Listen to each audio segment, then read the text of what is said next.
70年代初期，國際恐怖活動日趨活躍。當時咧，香港政府同世界各地嘅政府一樣，認為咧有必要成立一支特種部隊，專門打擊恐怖活動。喺呢個大前提底下咧，香港警務處喺1974年成立咗特別任務連，俗稱飛虎隊，取其好似老虎一樣咁威猛嘅象徵。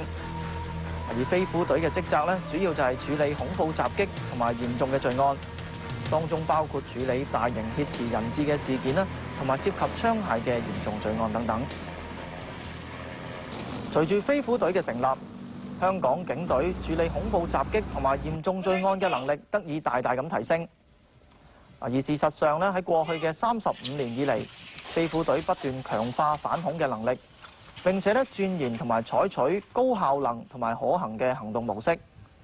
而目的咧就只有一個，就係咧要確保飛虎隊有足夠嘅能力去對付可能會對香港構成威脅嘅恐怖活動。飛虎隊成立咗35年以嚟，不斷喺度發展，由側重隊員、武器以及戰術呢啲基本元素，到今日喺先進嘅科技同埋器材配合之下，飛虎隊喺反恐同埋應付悍匪嘅整體能力已經提升到另一個層次。不過由始至今有一個不變嘅元素，就係我哋對每一個隊員嘅體能、心理質素，以至個人紀律，整個團隊嘅合作精神，都係要求最高嘅。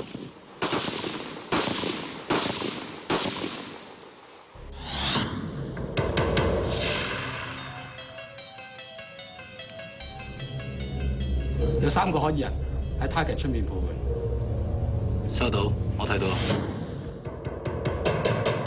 飛虎隊嘅成員咧係需要24小時候命，隨時準備上天下海，攻入對方嘅陣地，拘捕悍匪，甚至咧係恐怖嘅分子，拯救生命㗎。當執行呢啲任務嘅時候咧，成功嘅秘訣最重要咧就係在於行動保密，而其次咧就係速度、果敢同埋謀略啦。基於呢個因素咧，飛虎隊嘅成員喺行動前必須要經過周詳嘅計劃同埋部署，行動咧先至能夠得心應手㗎。不過咧，由於要處理嘅案件多數咧都係涉及槍械同埋嚴重嘅罪案，所以咧喺執行職務嘅時候都存在一定嘅風險㗎。其實飛虎隊嘅工作係咪真係咁危險咧？嗱，你嘅屋企人有冇擔心你從事呢一份職業咧？的而且確咧，呢份工作係高風險嘅工作嚟嘅。所以每一個人咧，喺經常無時無刻咧都集中呢個嘅專注力啦，同埋呢個嘅精神。唔單止行動，喺日常嘅訓練、射擊啦、戰術啦、體能方面一樣。雖然有一定程度嘅風險，但我哋每一個人都非常熱愛呢份嘅工作。至於屋企人方面，佢哋當然擔心啦，尤其是知道我哋有嘢做嘅時候。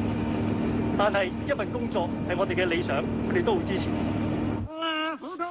當 SDU 接到受生化襲擊情況而出動，所有人員都會穿上防生化衣服及保護裝置趕去現場。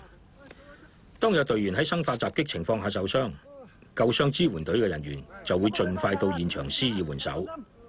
首先，將受傷嘅隊員穩定傷勢，初步處理創傷嘅部分，跟住將傷者撤離現場，轉送生化除污中心。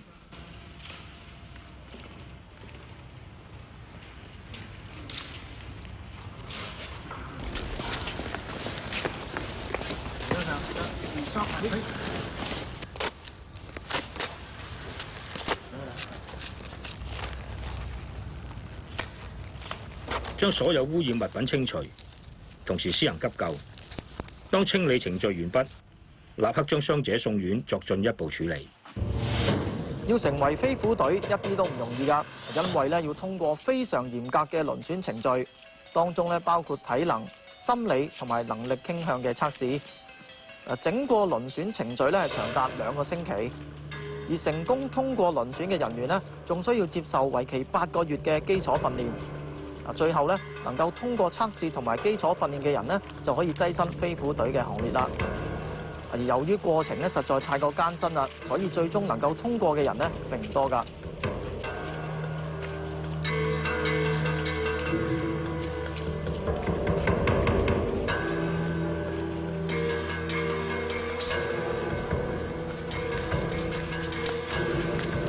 咁其實飛虎隊嘅工作同埋訓練咁艱辛啦，咁點解你會加入飛虎隊嘅咧？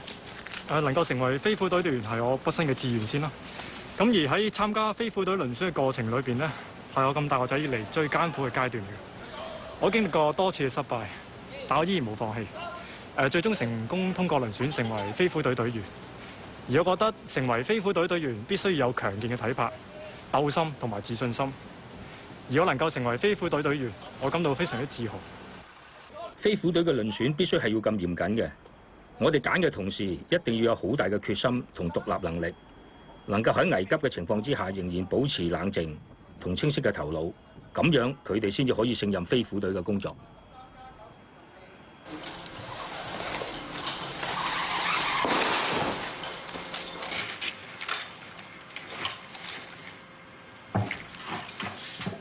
我哋亦都喺泳池嗰度咧做過啲 practice。飛虎隊工作嘅範圍咧非常之廣泛㗎，上天落地下海，佢哋全部咧都要兼顧。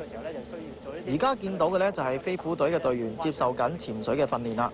課程咧除咗理論講解之外咧，潛水實習自然就係重點訓練之一啦。我哋咧安全，然後先至慢慢回升翻去我哋嘅水面嘅。咁呢個咧就有關我哋咧做一個減壓潛水或者減壓停留嘅一啲規定嚟嘅。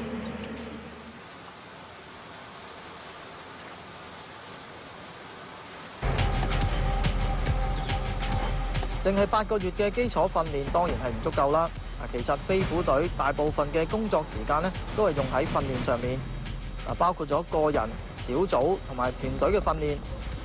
雖然只係訓練，但係所有隊員咧都係非常認真咁樣參與，視訓練咧為實戰一樣。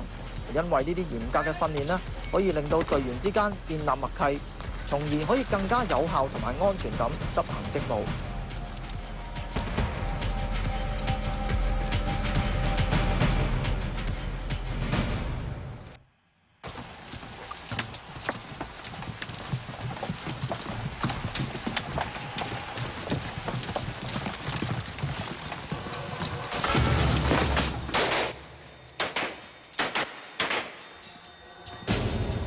你哋飛虎隊嘅訓練咧，真係非常之認真同埋嚴格嘅喎。係啊，咁我哋咧會透過訓練咧去增加我哋嘅經驗嘅，咁學識去評估形勢啦，同埋改善我哋嘅表現。而大多數我哋嘅訓練咧都會模擬真實嘅情況，雖然係模擬，但係咧我哋都會認真咁樣做嘅，絕對唔會馬虎，因為生命冇 take two， 少少嘅錯誤咧都會影響晒成個嘅行動嘅。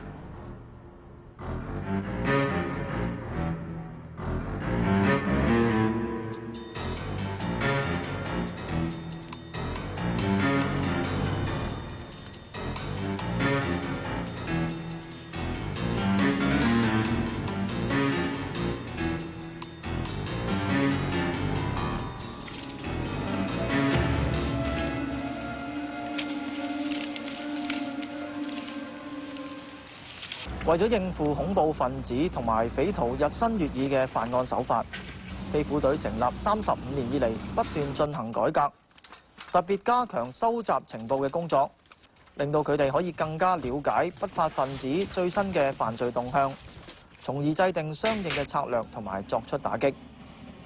此外咧，飛虎隊亦都需要定期檢討訓練嘅課程，以及購置新嘅武器同埋裝備，務求以最高嘅效率完成任務。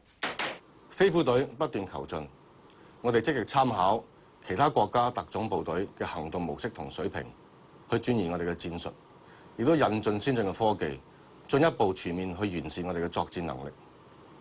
但係最重要嘅都係要透過嚴格嘅輪選、訓練同埋累積行動經驗，去培育出一班最優秀嘅隊員。